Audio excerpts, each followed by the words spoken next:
এটা electric chair নামে বিখ্যাত, যে এই চেয়ারে বসে মানুষকে মানে অগণিত ইলেকট্রিক শক দিত।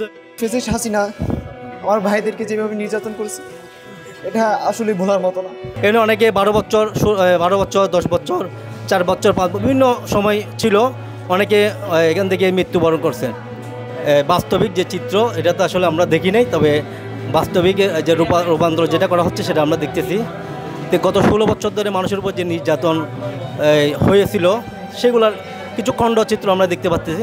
তো এটা আসলে এটার মাধ্যমে সারা বাংলাদেশের মানুষ জানতে পারবে যে গত 16 বছর কী হয়েছিল দেশে। এখানে অনুভূতিটা এমন যে এখানে খুবই একটা ভয়ানক একটা পরিস্থিতি, যেখানে পরিবার রেখে দীর্ঘদিন বাইরে থাকা এবং বদ্ধ একটা রুমে থেকে মনে হবে যে এখানে হয়তোবা দিন শেষ হয়েও হবে না, এভাবেই মৃত্যুর শেষ দিন পর্যন্ত এখানে প্রতীক্ষা করতে হবে এবং শেষ পরিণত এখান থেকে মৃত্যু, এটা অন্তত নিশ্চিত। বিগত বছর ফেসিস্ট হাসিনা আমার ভাইদেরকে যেভাবে নির্যাতন করেছে এটা আসলে ভোলার মতো না।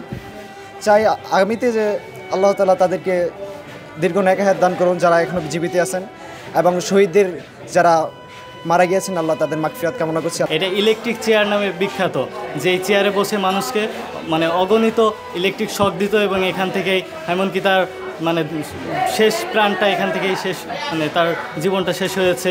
একজন মানুষ যে শোয়া তো দূরের কথা, মানে ভালোভাবে বসতেও পারবে না, যে জায়গাটুকু আসতেছে।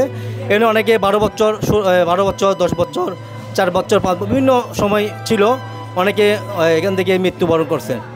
আয়নাঘর দেখে বোঝা যায় আসলে আমাদের যে ভাইরা ছিল অনেক কষ্টে ছিল, যে আসলে গরম এত তীব্র গরম যে বোঝার মতো না। তাহলে এত বছর তারা কিভাবে ছিল, যে মাত্র আমি 2 মিনিট ঢুকলাম, 2 মিনিট ঢুকার পরও আমি দেখা যায় আমার শরীর এখনও গাইমা যেতেছে। এই দিকে বোঝা যাইতেছে যে আগামী যারা বাইরে ছিল এখনই অনেক কষ্ট ছিল, কারণ এটা বোঝার মতো।